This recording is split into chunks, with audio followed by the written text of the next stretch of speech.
마대에서 사업하고 있는 천은아입니다. 꿈을 이루십시오. 네, 반드시 이루겠습니다. 아까까지 이상한 사람이 찾았는데 떨릴 때마다 이상한 사람이 얼굴 보라 그래서 안 오시더라고요. 오셨네요. 잘 보는 게 있었는데. 사실 아까 3주를 떨었다고 했는데 저는 한 달을 떨었어요. 이상한 스폰서님이 이거 숙제 내주실 그 날부터 지금 현재까지 많이 떨고 지금 시작하는데요. 중간에 저희 그 넬리 때 보셨죠? 다리 떠는 거, 버벅거리는 거 있었어요. 그때마다 좀 한번 해주세요.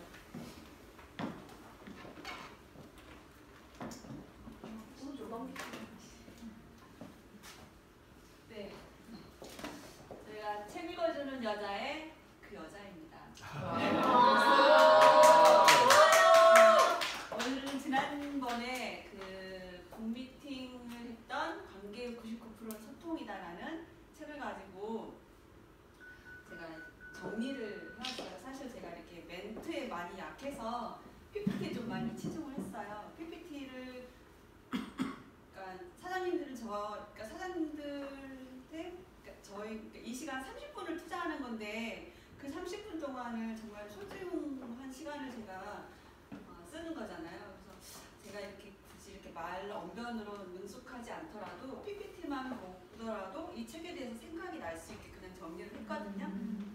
알겠습니다. 첫 번째 프롤로그에는 세 가지로 이 책을 요약했어요. 소통의 시작은 신뢰를 쌓는 것이다.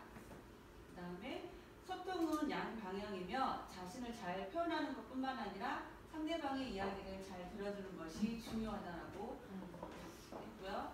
세 번째로 소통은 친밀한 관계에서 더 쉬우며 공감과 솔직함으로 서로 신뢰감을 쌓아가는 게 필요하다고 이렇게 세 가지로 프롤로그에서 먼저 얘기를 했어요. 그다음에 이 책에서는 4가지 챕터로 나눠서 소통에 관한 모든 것을 이제 설명을 해주는데요. 첫 번째 장에서는 자신의 마음과 소통하는 것이 먼저다. 그 다음에 두 번째는 소통의 기술에는 무엇이 있는가. 그 다음에 세 번째, 소통을 위해서는 그럼 자기 관리가 중요한데 어떻게 해야 되는지. 네 번째는 상황에 따라 적합한 소통 방식은 따로 있다라고 이렇게 4가지 챕터로 분류가 되었고요. 첫 번째부터 한번 살펴볼게요. 첫 번째, 자신의 마음과 소통하는 것이 먼저다. 우리가 이제 관계잖아요. 소통은 관계인데 먼저 대중하고의 관계보다는 제일 먼저 자신 본인과의 소통이 먼저 되어야지 다른 사람들과에도 소통이 되는 것이 원활하기 때문에 자신과의 먼저 소통하는 것이 중요하다라고 먼저 얘기하고 있고요.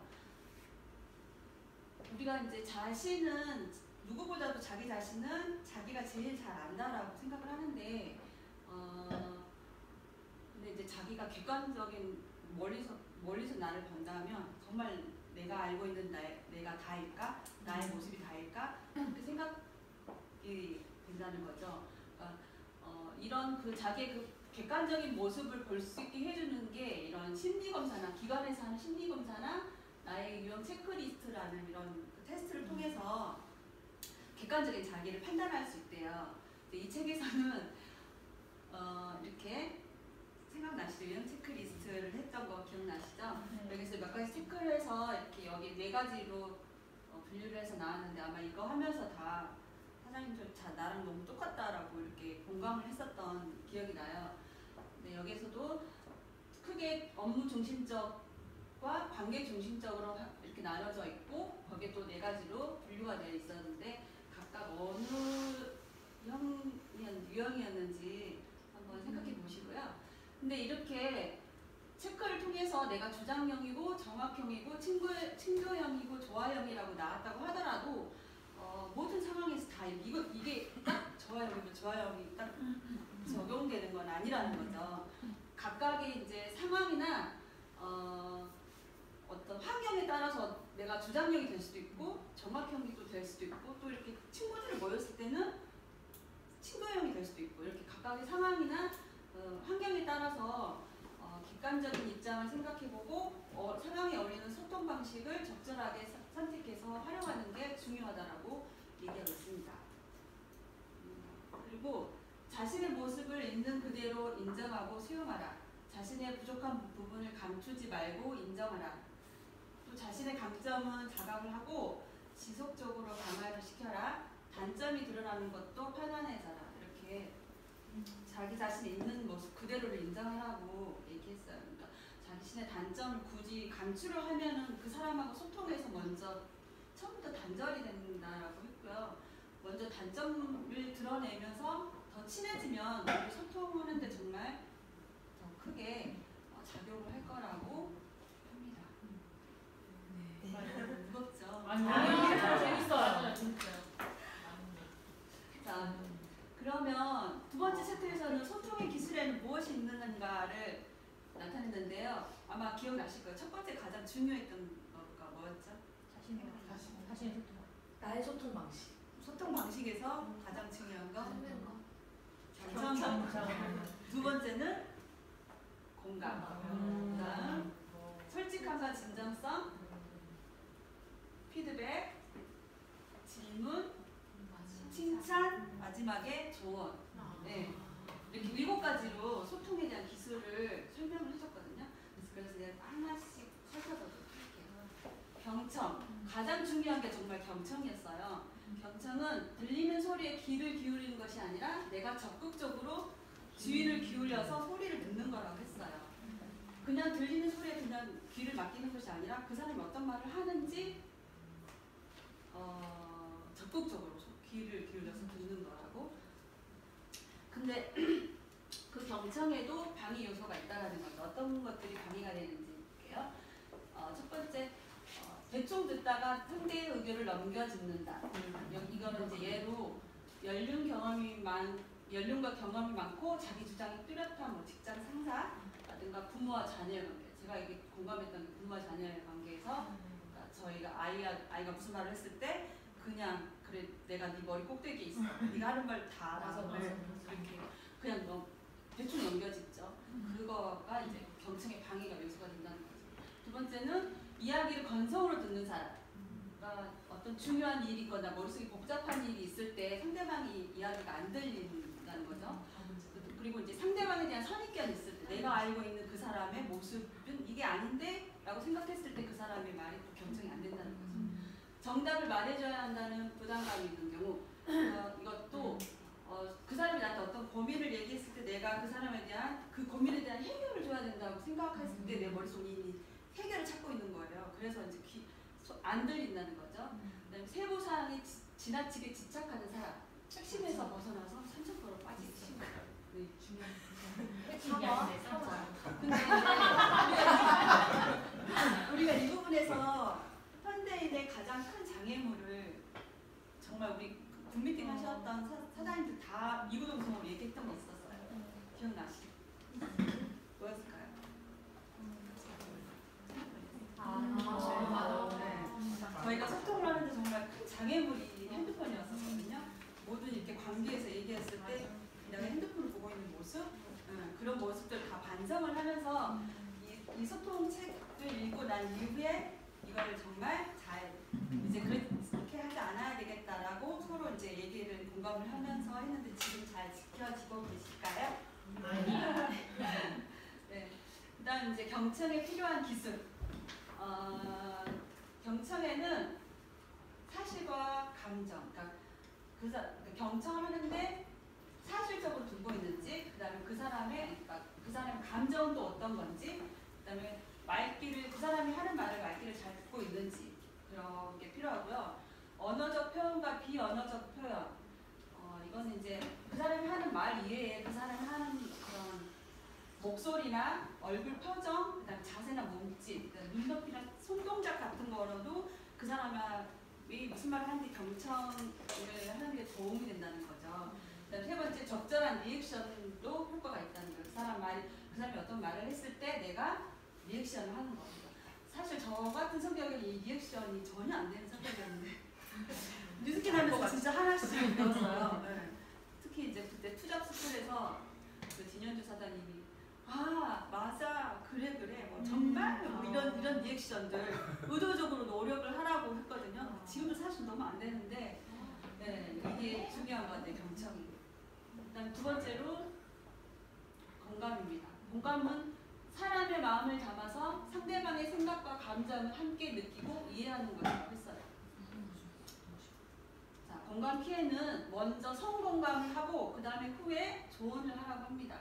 내 감정이 이해받고 지지받고 있다는 느낌이 들면은 그 사람이 감정이 편해지고 또 그 사람이 내가 어떤 말을 하든 받아들일 준비가 된다는 거죠. 그다음에 진정으로 공감하는 법을 익혀라. 공감에도 방해하는 편견들이 있습니다. 첫 번째 낯간지럽자. 이거는 이제 보통 남성들 그 책에서 남성을 좀 많이 비유를 했었거든요. 여자들은 이렇게 좀 애교 섞인 말이나 이렇게 길게 이렇게 위로하는 말 그런 말을 잘 하는데 남자들은 조금 남자한테 어떻게 내가 이렇게 그런 말 할 수 있겠어 낯간지럽게 이런 식의 표현을 하거든요. 근데 굳이 그렇게 길게 표현하지 않아도 그냥 짧은 감탄사로 그래 맞아 그렇게 그런 짧은 감탄사로도 충분히 이제 공감을 한다는 거죠. 두 번째 직장 이제 저희 시스템에서 그럴 시간이 없다라는 이런 편견. 이건 이제 대화는 굳이 시간이 많다고 해서 이렇게 그 사람을 공감하는 거랑 그게 필요한 게 아니라 심리적인 마음의 여유가 있으면 충분히 가능하다는 거죠. 그다음에 상대방이 틀릴 수 있으므로 어느 한 편을 들어줄 수 없다. 이건 뭐냐면 그 사람이 무슨 말을 했을 때 내가 무조건 그 사람을 공감을 해줘야 편을 들어줘야 된다라고 생각을 하는데 꼭 그렇지만은 않다는 거죠. 그러니까 그 사람이 어떤 사람을 해서 화가 났어요. 그러니까 나를 누가 화를 내게 했어요. 근데 그런 화를 내게 한 그 사람을 뭐라고 하면서 내 편을 들어줘야 된다. 꼭 그렇게 할 필요는 없다라는 거죠. 그 화를 나게 한 사람을 함께 비난하는 것이 아니라 가치 판단을 떠나서 이 사람 나를 이해하고 수용하는 것을 표현하는 것, 그게 공감이래요. 그다음에 상대를 유약하게 만든다. 이런 생각. 이거는 이제 보통 이제 예를 들면 예를 들면 이제 부모들이 자녀한테 하는 경우, 자녀를 좀 강하게 키워서 너는 강하게 키워야 돼. 이래야 사회에서 성공할 수 있어. 이런 식으로, 그러니까 유약하게 이 사람을 공감하고 이렇게 알아주고 보듬어주면 유약하게 만든다는 그런 편견 때문에 이렇게 할 수 있다는 거죠. 근데 그게 아니라 오히려 주변 사람들한테 지지를 받으면 더 힘이 생겨난다는 거. 그걸 최근 얘기하고 있습니다. 나하고 어울리지 않는다, 공감은 나하고 어울리지 않는다라는 편견. 이것도 좀 저랑 좀 비슷했었는데요. 공감을 하는 게 사실 참 어색한 경우들이 되게 많아요. 근데 그것도 의도적으로 습을 바꾸면 가능합니다. 세 번째로 솔직함과 진정성. 진심이 담기지 않는 말은 누구의 마음도 열 수 없습니다. 자, 솔직함을 이렇게 오해하시나요? 전제되지 않는 표현. 충동적인 거랑 솔직한 거는 구별을 해야 된대요. 저 사람이 충동적으로 하는 말인지 정말 솔직하게 하는 말인지. 그다음에 부정적으로 말한다. 악의는 없어. 솔직한 비난을 해놓고 악의는 없어. 내 맘 알지? 네, 이거는 솔직한 거랑 틀리다는 거죠. 네, 상대방을 만나자마자 자신을 다 드러낸다. 그러니까 솔직하다고 해서 무조건 개방적으로 다 오픈하는 거는 솔직함과 거리가 먼 거고, 오히려 이제 그 사람과의 친밀도에 따라서 점점 오픈하고 친숙해지는 게 그게 중요하다는 거. 솔직하다고 상대방이 무조건 수용한다. 그건 아니죠. 누구나 다 알잖아요. 이 사람이 솔직한지 정말 진정성이 있는지 그게 필요하니까 진정성이 필요하다는 거. 그다음 피드백. 피드백은 먹혀진 주제에 한정적인 피드백이 좋은 결과를 낳는다. 이거는 저 이거 읽으면서 뉴스킨 사업하고 되게 많이 접목시키면 좋겠다는 생각을 했거든요. 피드백의 5단계. 첫 번째는 구체적인 행동을 확인하고, 두 번째는 적절한 장소와 시기를 선택하고, 세 번째는 주제에 초점을 맞추고, 네 번째는 일방적인 설교가 되지 않도록 경청하고, 다섯 번째는 적절한 대안을 선택하고 논의하다. 이게 우리 뉴스킨 사업에 그날 피드백을 하잖아요. 그날 피드백에 이거를 그대로 적용을 하면 참 좋겠다라는 생각을 했어요. 그래서 이거 뉴스킨 비즈니스에 접목하면 좋은 경험이라고 지금 적어봤고요. 그다음에 질문. 네, 저희 이제 이 책 읽으면서 저도 이 질문에 되게 많이 좀 공감을 하고 배웠던 게 많은데요. 질문을 통해서 더 좋은 해결책을 찾을 수 있습니다. 질문이 왜 필요한지 우리가 누누이 알죠. 저도 이제 그 시스템 통해서 정시환 선생님께서 질문에 대한 그 중요성들을 항상 얘기했기 때문에 그게 되게 남았었거든요. 이 책을 읽으면서 더 공감을 했었어요. 질문의 기능이라는 거는 서로 질문을 하면서 문제에 대한 해결책을 탐색할 수 있고 질문에 답변하기 위해서 자신에 대한 재인식을 할 수 있다. 질문을 하면 내가 생각을 한다는 거죠. 그 질문에 답을 하기 위해서 생각을 한다. 그게 소통을 할 때도 되게 필요하다는 얘기였고요. 이 질문 챕터에서 너 전달법과 나 전달법도 나왔어요. 저는 이게 너 전달법, 나 전달법 좀 이해가 안 됐었는데 읽어보니까 이해가 되더라고요. 그러니까 보통 우리가 부정적인 얘기를 할 때 무조건 좋은 말만 하는 게 아니라 나쁜 얘기도 할 수가 있잖아요. 그때는 이렇게 직접적으로 너 때문에 이래 해 이렇게 얘기하는 것보다는 너가 이래 해서 내가 이러이러한 생각이 든다라고 돌려서 나 전달법으로 얘기를 하면 소통이 훨씬 더 좋대요. 그다음 칭찬. 바람직한 행동의 빈도를 높여주고 동기부여를 시켜준다. 칭찬은 고래도 춤추게 한다는 우리 그런 말이 있죠. 마음을 움직이려면 장점을 발견해라. 칭찬을 하려면 먼저 그 사람의 장점을 발견해야 되는데 장점을 발견하려면 내 눈높이를 좀 낮추면 된대요. 네. 상대를 평가하는 기준을 좀 낮추면 장점이 보이고 구체적인 행동에 대해서 칭찬을 하라. 오늘 너무 잘했어요 라는 것보다 오늘 PPT를 보니 어떤 게 좋았고 확실히 좋았어 이렇게 구체적으로 칭찬을 하는데 한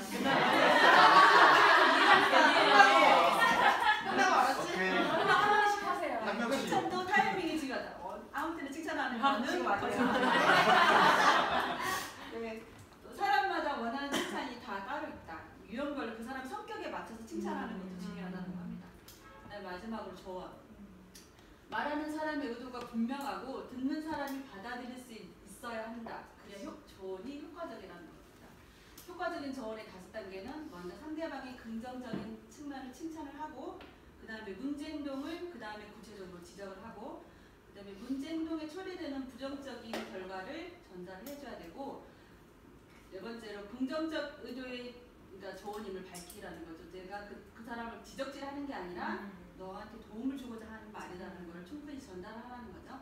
그 다음에 권유사항도 함께 전달하면 효과적인 조언입니다. 그 다음 세 번째 챕터입니다. 세 번째는 소통을 위한 자기 관리가 중요하다라는 챕터인데요.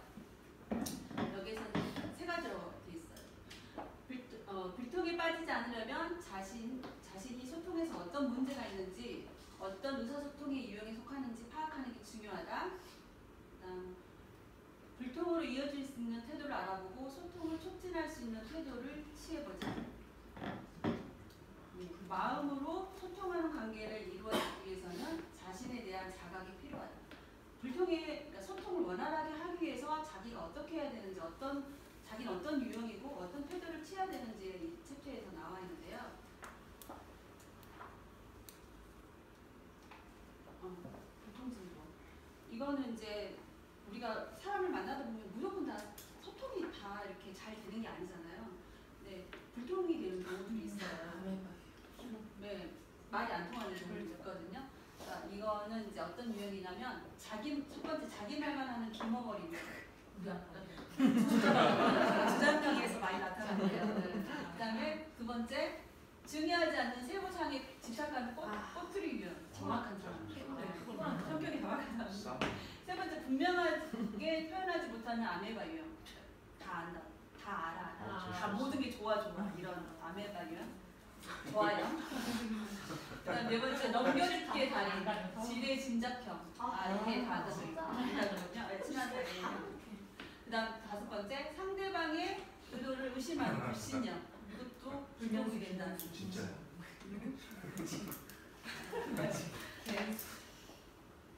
그렇다면 이제 소통을 위한 자기 마음을 어떻게 해야 되는지 그것도 이제 다시 말씀드릴게요. 각자의 성향에 따라 서로 하는 정도와 통하는 정도가 다르기 때문에 쉽게 통하지 않는다는 사실을 인정해야 된대요. 그러니까 모든 사람이 무조건 다 소통이 잘 된다라고 생각하지 말고 그 사람의 성향을 잘 파악하고 정도도 다 다르다는 걸 인정하래요. 그다음에 편견이나 선입관을 버려라. 마음의 기준이나 원칙을 유연하게 하라. 마음이 조금 강하고 그러면 아무래도 소통하는 데 힘이 들잖아요. 내 마음을 좀 온유하게 하면 상대방을 하여금 더 소통하는데 더 쉬운 편한 사람이 될 수 있다라는 거죠. 그러면 네 번째, 익숙함과 불편함에 적당한 균형이 필요하다. 그러니까 모든 사람이 다 내가 소통하기 편한 사람만 옆에 두면 나한테도 발전이 없다는 거예요. 그래서 두루두루 불편한 사람도 이 사람하고 내가 소통이 왜 안 되는지에 대해서 생각하고 안 되는 점들을 개선해 나가면서 소통을 하라는 거예요. 내가 선호한 사람과의 관계만 추구해서 일하기 편한 사람만 기대두면 균형을 잃을 수 있고 다양한 관점을 들이지 못해서 변화와 성장에 둔감할 수 있대요. 특히 우리 같은 사업자들은 더 두루두루 해서 관계 형성을 해야 되기 때문에 이게 참 중요한 것 같습니다. 자, 소통을 가로막는 7가지 태도 그 다음에 나왔는데요. 이거는 이제 제가 조금 이해를 이쯤 되면 제가 너무 이게 너무 딱딱한 거예요. PPT가. 그래서 너무 이제 조실 것 같은 거예요. 그래서 아이디어를 조금 어떤 좀 화면을 내야 되겠다 싶어서 미생에 나오는 인물들을 조금 그 사람의 인물은 꼭 아니지만 좀 그 사람들을 좀 가져와 봤어요. 이해력을 돕기 위해서. 좀 얼굴이 좀 닮은 사람들. 예. 첫 번째, 소통을 가로막는 7가지 태도 중에 첫 번째예요. 능세적인 태도. 예. 능수적인 태도 같죠. 주제의 문제점을 분석하고 비판하려는 습관으로 상대방의 의견을 가로막는 사람. 그러니까 비록 틀린 이야기는 아니더라도 마음 나누기는 좀 어려운 태도이죠. 능수적인 태도. 그다음 두 번째, 세부에 집착하는 태도. 대화의 큰 흐름과 관계없는 세부 사항에 지나치게 집착하는 태도로 좀 꽉 막힌 벽 같은 느낌을 줄 수 있는 전체 흐름의 균형을 깰 수 있는 그런 태도도 소통을 가로막는 태도. 그다음에 방어적인 태도. 내가 틀리지 않았다거나 정당하다고 증명하기 위해서 본인의 생각에 너무 몰두하다가 상대의 의견에 귀를 열지 못하고 일방적으로 자기만 이야기하는 그런 태도. 그러니까 리더로서 인정받고 산다면 오히려 부족한 부분을 그대로 인정하는 자세가 필요하다고 이 책에서 얘기하고 있습니다. 그 다음에 과시하는 태도. 너무 맞죠? 관심받고 인정받으려는 욕구가 지나칠 때 우리는 상호 소통에 관심을 두는 것이 아니라 자칫 자신의 우월한 말을 과시하는 그런 과시하는 태도가 또 소통에서는 안 좋은 태도라는 거예요. 자기 과시가 아닌 쌍방향의 소통이 중요하다. 늦게 올라오죠? 성격 알겠죠? 유부단한 태도. 상대방의 마음을 알아주고 맞춰가는 것만큼 자신의 의견을 또 분명하게 표현하고 전달하는 노력이 필요하다는 거예요. 자신의 의견에 대한 낮은 확신은 상대방과 깊은 교류의 기회가 줄어듭니다. 우리가 사업 전달할 때도 나에 대한 내가 스킨 사업자의 확신을 강하게 어필을 해야 상대방도 나에 대한 믿음과 확신이 강하게 온다는 점. 그 다음에 통제하는 태도. 본인의 신념을 뚜렷해서 상대방을 설득하려는 의지가 강할 때 혹은 관심이나 도움을 주려 하는 의지가 선을 넘을 경우 상대방에 대해 지나치게 개입하고 통제하려는 태도도 소통을 가로막는 태도라고 합니다. 마지막으로 감정적인 태도. 이거는 땅보다 욱하죠. 욱하는 성격으로 분노 조절이 필요하다. 감정 폭발은 당장은 시원할지 모르나 관계는 손상되고 자책감만 남는다. 제가 정말 공감하는 거. 저 안 할 것 같은데 진짜 잘하고 특히 아이들하고 관계에서 이게 사회에서는 그렇게 욱할 만한 상대를 제가 항상 낫다고 생각을 자존감이 낮았었어요.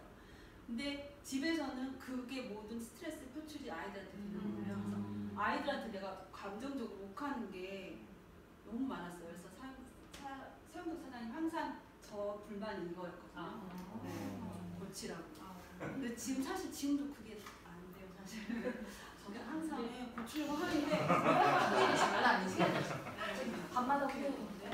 근데 정말 이거 너무 공감되지 않아요? 감정 폭발은 그때는 정말 시원한데 지나고 나면 100% 후회하잖아요. 네, 너무 100% 후회. 네, 이거 고쳐야 된다고 저는 책 읽으면서. 어제도 이거 얘기했더니 너다 딱 너라. 소리 안 해. 네, 고치도록 노력하겠습니다. 자, 마지막 챕터입니다. 상황에 따라 적합한 소통 방식은 따로 있다.